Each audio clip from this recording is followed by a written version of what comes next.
Meanwhile, in East Legon, the Mensa family began their search. Mr. Mensa sent his driver and 2 staff members to Makola Market with a clear instruction. Find the girl named Amma. She sells bread. Ask everyone. Do not return without news. The men drove through the city, weaving between trotro buses and street hawkers. They stopped at stalls, asked traders, showed descriptions of Amma. Small girl, about 13, slim, with bright eyes. Her name is Amma. At first, no one seemed to know. Then, near a roasted plantain stand, an old woman pointed. Yes, I know that child. She lives in Nima with her grandmother. Hard-working girl, but life has not been kind. The men thanked her and sped off toward Nima. Back in Nima, Amma was washing clothes in a small basin when she heard the sound of a car horn. A black SUV pulled up at the corner and her heart skipped. Cars like that did not belong in this neighborhood. The door opened and 2 men stepped out. One of them asked, "Are you Amma?" Amma froze, clutching a wet cloth.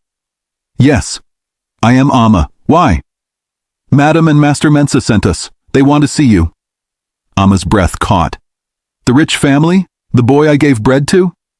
"Yes," the man nodded. "They are looking for you." Amma dropped the cloth, her hands trembling. Her grandmother appeared at the doorway, leaning on her stick. "Amma, what is happening?" "Grandma, it's them. The boy I saved." The men smiled. "Come with us. They wish to thank you." Efua's eyes filled with tears. She touched Amma's cheek. "Go, my child. God is opening a door for you." Amma hesitated, then nodded. She climbed into the SUV, her heart pounding as the car pulled away from the dusty streets of Nima toward the polished gates of East Legon. When they arrived at the mansion, Amma's mouth fell open. She had never seen such beauty. The tall gates, the trimmed garden, the glittering windows. She clutched her wrapper tightly, afraid even to step out of the car. But Mrs. Mensa came rushing out, her wrapper trailing, her face full of relief. "Amma!" she cried, embracing the girl tightly. "My daughter, you are here!" Amma stiffened, shocked. No one had called her daughter in years. Inside, she was led to Kwame's room. The boy lay in bed, looking stronger now. When he saw her, his face lit up. "Amma," he whispered, "you came?" Amma stood awkwardly by the door. I only came because your people called me." Kwame smiled weakly. "Still, I am glad. You saved me." Mrs. Mensa placed a hand on Amma's shoulder. "Child, you gave away your only food to my son. Tell me, what can we give you in return?" Amma shook her head quickly. "Nothing, madam. I did not do it for reward. I only saw someone in trouble." Mr. Mensa, standing near the window, spoke firmly. "Amma, you may not ask for anything, but we cannot let this go. From today, you are part of this family. We will take care of you and your grandmother." Amma gasped. "My grandmother too?" "Yes," Mrs. Mensa said softly. "You will not suffer again. You have given us more than we can repay." Tears filled Amma's eyes. She clasped her hands together. "Thank you, thank you." Kwame grinned. "Now I have 2 reasons to live, my family and my bread girl."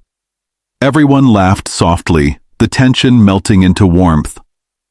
That night, Amma returned to Nima with baskets of food, bags of rice, and money sent by the Mensas. Grandmother Efua wept openly, blessing Amma over and over. "My child," she whispered, holding her tight. "I told you God would remember you.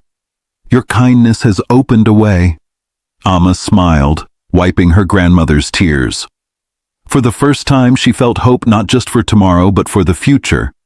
And somewhere in East Legon, Kwame lay in bed smiling, whispering her name again.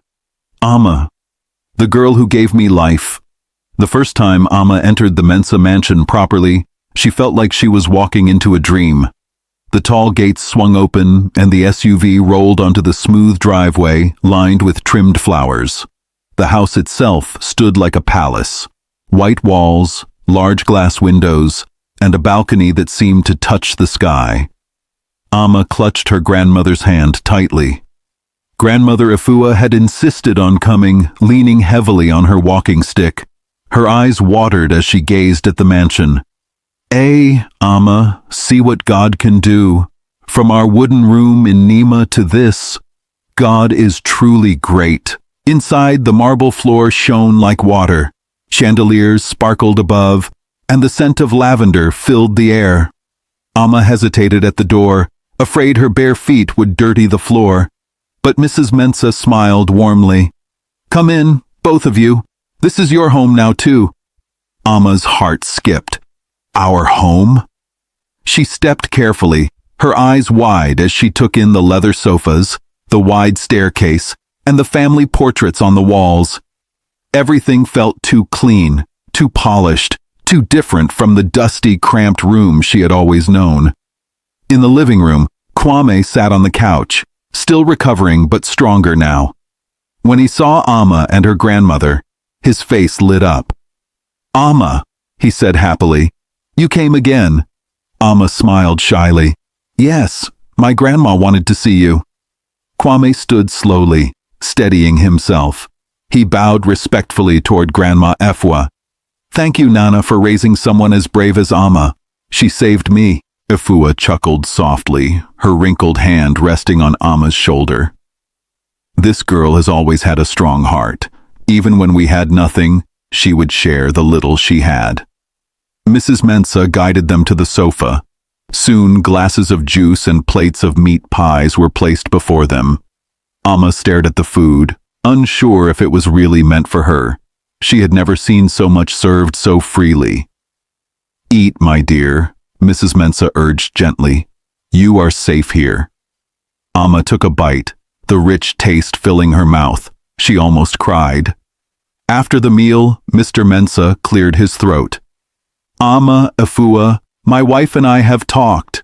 Your kindness to our son cannot be forgotten. We want to take full responsibility for Amma's future. She will go to school, she will have clothes, books, everything. And you, Nana Efua, will not suffer again. We will take care of your needs. Efua's lips trembled. Sir, this is more than we ever dreamed.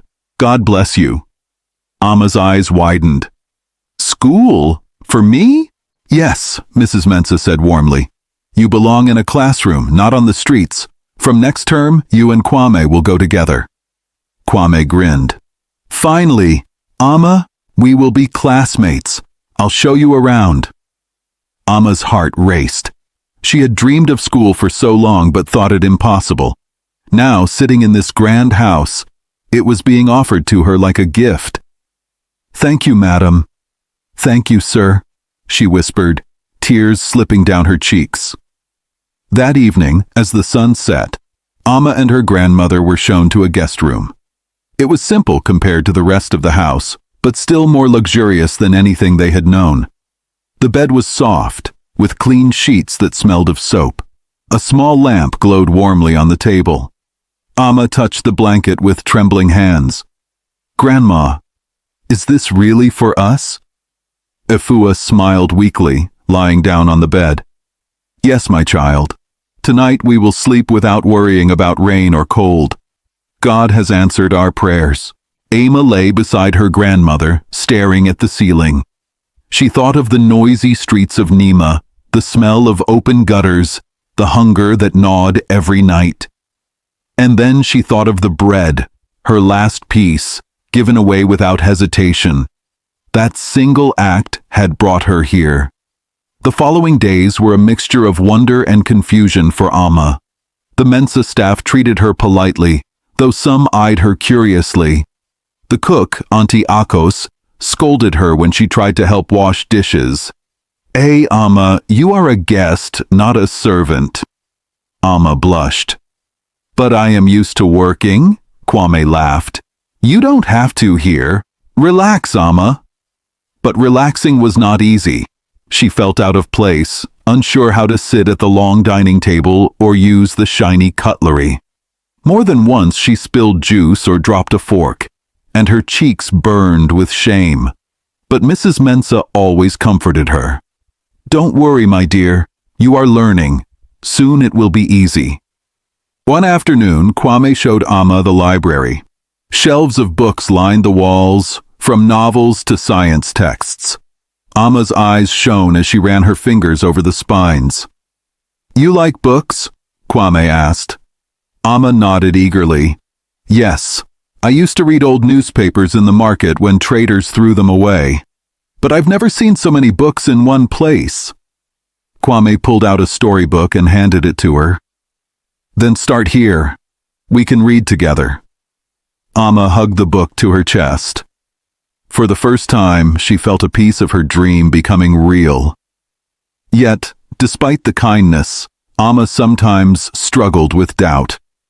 One night, as she sat alone in the guest room, she whispered to her grandmother, "Grandma, what if they change their mind? What if they decide we don't belong here?"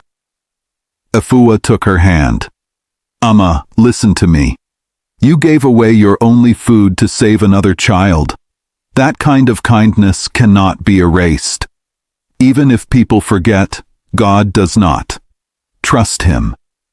Amma nodded slowly, comforted by her grandmother's faith. Meanwhile, Kwame grew attached to Amma. He followed her around the house, teaching her small things: how to use the television remote, how to play the piano, how to pronounce English words properly. He teased her gently when she made mistakes, but always encouraged her. "You're brave, Amma," he said one afternoon as they sat in the garden. "You gave me your bread when you were hungry yourself. That's something I'll never forget." Amma looked away shyly. "I just did what I thought was right." Kwame smiled. "That's what makes it special." By the end of the week, Amma felt something she had never known before: belonging.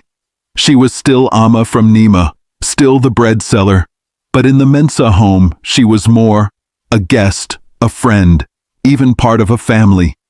And though the journey ahead was long, she could already sense that her life had turned onto a new path. One act of kindness had opened a door. Now she was stepping through it, into a world she had never imagined. The first day of a new term dawned bright and warm in Accra. The streets buzzed with school children in neat uniforms, some walking in groups, some squeezed into trows, and others waving goodbye to parents from sleek cars. In the Mensah mansion, Amma stood nervously in front of a tall mirror. She wore her brand-new uniform, a crisp white shirt tucked into a navy blue skirt, white socks, and polished black shoes. Her hair had been neatly braided by Auntie Akos, who hummed as she worked. Amma stared at her reflection, hardly recognizing herself. For years she had walked barefoot through Makola Market in torn dresses, hawking bread. Now, she looked like any other student in the city. Yet her hands trembled as she smoothed the shirt. "Grandma," she whispered, turning to Afua, who sat on the bed. "What if I cannot fit in? What if they laugh at me?" Afua's wrinkled face softened. "Amma, the same courage you had in the market, use it in the classroom. Remember how you shouted louder than grown men to sell bread? Use that voice to answer your teacher. You belong there." Amma nodded, though her stomach churned. Downstairs, Kwame waited, his own uniform neatly pressed. When Amma appeared, he grinned. "Hey, Amma, you look like a proper student now." Amma blushed. "Are you sure? I feel strange?" "You'll be fine," Kwame said confidently. "Just stick with me." They climbed into the black SUV, the driver taking them through Accra's busy streets. Amma pressed her face to the window, watching children with satchels crossing the road, hawkers darting between cars selling water and plantain chips, and billboards towering above. For once she was not watching from the outside. She was one of them, a student on her way to school. The school was large, with tall gates painted green and classrooms arranged in neat blocks. Students moved about in groups, chatting and laughing. Amma gripped her bag tightly, her palms sweaty. At the entrance, the head teacher, a tall man with glasses, greeted them warmly. "Ah, Kwame Mensah, welcome back. And you must be Amma, our new student. We are happy to have you." Amma bowed her head politely. "Thank you, sir." Her voice trembled, but the teacher smiled kindly. Inside the classroom, Amma's nerves grew sharper. Children glanced at her curiously. Some whispered, others simply stared. The teacher clapped her hands. "Class, this is Amma. She is joining us this term. Amma, please introduce yourself." Amma swallowed hard, her legs shaking. She remembered her grandmother's words. She lifted her chin. "My name is Amma. I like reading, and I want to learn." Some students nodded, but a few snickered. A girl at the back whispered loudly. Her accent shows she's from the street. Laughter rippled through the room. Amma's cheeks burned. She sat quickly at an empty desk, her heart heavy. Kwame leaned over and whispered, "Ignore them. You're braver than all of them put together." Amma forced a small smile. The first lessons were difficult. Mathematics was familiar. Amma quickly solved sums in her notebook, but English left her confused. She stumbled over words when asked to read, her accent thick. Some students giggled. At break time, Amma sat alone under a tree, nibbling at her snack. She watched others buy meat pies and drinks from the canteen, laughing freely. Her heart ached. But then Kwame appeared, 2 packets of juice in hand. "Here," he said, offering one. "Don't sit alone, come." Together they walked around the compound. Kwame introduced her to a few kind classmates. "This is Kofi, he's good at football. And this is Ajoa, she loves stories like you." Amma smiled shyly, slowly feeling less invisible. At home that evening, Amma shared her struggles with her grandmother. "They laugh at how I speak. I feel like I don't belong." Efua touched her hand gently. "Amma, when I was young, I could not even go to school at all. You have been given a chance. Use it. Let them laugh today. Tomorrow, they will clap for you." Amma nodded, determination stirring inside her. Days turned into weeks. Amma began to adjust. She studied hard every night, often with Kwame's help. He explained English words. She helped him with mathematics. Their friendship grew stronger, bound by trust and respect. One day in class, the teacher wrote a difficult problem on the board. Silence filled the room. Then Amma, her hand shaking, slowly raised it. "Yes, Amma," the teacher said. Amma stood, walked to the board, and solved the problem step by step. When she finished, the answer was correct. The class murmured in surprise. Even the girl who mocked her stared silently. "Well done, Amma," the teacher praised. "Excellent work." Amma's chest swelled with pride. For the first time, she felt she truly belonged. Outside school, Amma's life also blossomed. The Mensahs bought new clothes for her grandmother, arranged for a nurse to check on her health, and made sure Amma had everything she needed. But Amma never forgot where she came from. On weekends, she sometimes begged the driver to pass through Makola Market. She would wave at the hawkers she once stood beside, her heart aching with gratitude and guilt. One Saturday, she spotted her old friend Kofi still selling sachet water. He grinned when he saw her in her neat dress. "Hey, Amma, you look like a big madam now." Amma laughed. "No, I am still Amma. But one day, when I finish school, I will come back to help you too." Kofi's eyes shone. "I believe you." One rainy evening, Amma sat in the Mensa library with Kwame, both reading quietly. Suddenly, Kwame put down his book and said, "Amma, do you know why I keep fighting to stay strong?" Amma looked up. "Why?" "Because you gave me your bread. If you could sacrifice your only food for me, then I must make sure I live well. You remind me every day that kindness saves lives."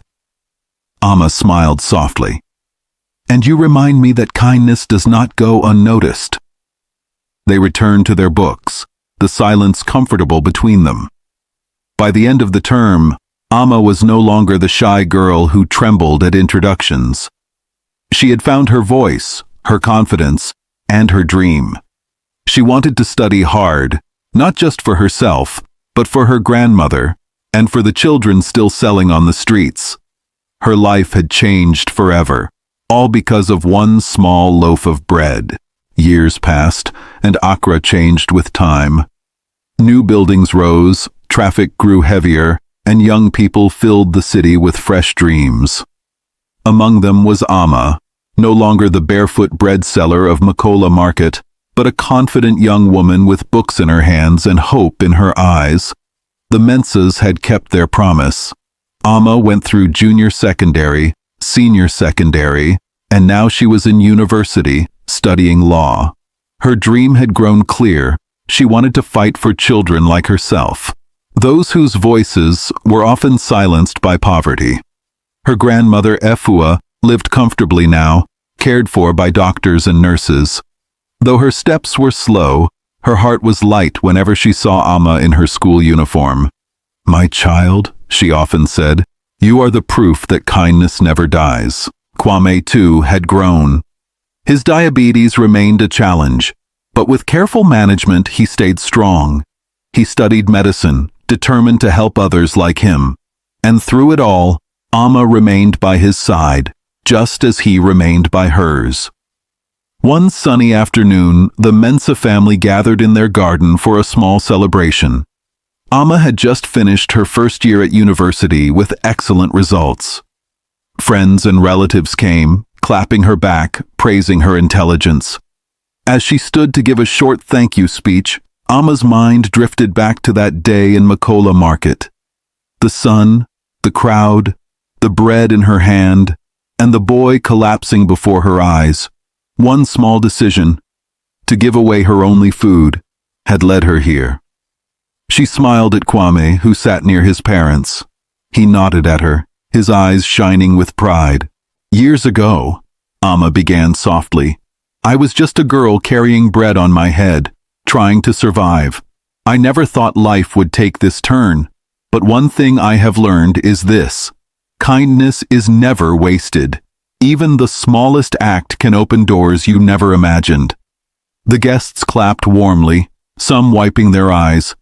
Later, as the evening grew quiet, Amma and Kwame walked together in the garden. The sound of crickets filled the air, and the city lights twinkled in the distance. "Do you ever think about that day?" Kwame asked suddenly. Amma laughed gently. "Which day? The day you almost scared me to death?" He chuckled. "The day you saved me with bread. I still see it in my mind. You were so small, so brave." Amma grew serious. "If I hadn't done it, maybe you wouldn't be here today. And if you and your family hadn't helped me, maybe I wouldn't be here either. We saved each other." Kwame nodded. "Exactly. That's why we're bound forever." They walked on in silence, a comfortable bond between them. As the years rolled further, Amma graduated with honors, a bright lawyer ready to serve. She opened a small foundation for street children, providing food, education, and shelter. On the opening day, dozens of barefoot children ran around the yard, laughter ringing through the air. Amma stood proudly, cutting the ribbon with Kwame beside her. Reporters snapped photos, asking questions. "What inspired you to do this?" Amma's answer was simple: "Because I was once one of them, and because one act of kindness changed my life." Her words spread across newspapers and radio stations in Accra. People who once overlooked the hawkers at traffic lights began to see them differently. One evening, after a long day at the foundation, Amma visited her grandmother. The old woman's health was fading, but her mind was sharp. She took Amma's hand and whispered, "My child, you have done well. You have turned pain into blessing. I can go in peace now, knowing you are safe." Amma wept softly, holding her grandmother close. "Don't leave me yet, Grandma. I still need you." But Afua smiled. "You have everything you need, Amma, and you will continue to shine." Kwame remained her closest friend and supporter. Together, they worked on projects for health and education. They stood side by side at conferences, telling their story of bread, sacrifice, and destiny. Their bond was unshakable, born not of wealth or blood, but of survival and gratitude.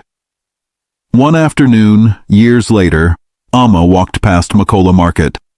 The same shouts filled the air, the same chaos of hawkers and buyers. She stopped, watching a young girl balancing a tray of oranges, shouting desperately to sell. The sight made her chest tighten. She walked over, bought all the oranges, and pressed extra money into the girl's hand. "Use this for school fees," Amma said gently. The girl's eyes widened. "Madam, God bless you." Amma smiled, her eyes misty. "One day, you will bless someone too." As she walked away, she realized the circle was complete. Years ago, she had been that girl. Now, she was the one giving back. In Accra, Amma's name became known not just as a lawyer, but as a woman of compassion. She never forgot her roots, never forgot the hunger, the dusty streets, the fear of tomorrow. And she never forgot that one piece of bread could mean the difference between life and death. Kwame often teased her, calling her my bread girl, even as they grew older. And every time, Amma laughed, grateful for the bond that had saved them both. Their story spread, of a poor girl who gave away her last food to save a boy, and of a wealthy family who rewarded her with a future. A story that reminded everyone in Ghana that kindness is more powerful than wealth, and love is stronger than fear. And so, Amma's life stood as proof. One small act of sacrifice can light a fire that burns for generations. Moral lesson: true kindness, no matter how small, can change destinies. Amma's decision to give away her only bread in a moment of need saved Kwame's life and opened a door that transformed her own. The story reminds us that sacrifice and compassion are never wasted. They return in ways greater than we can ever imagine.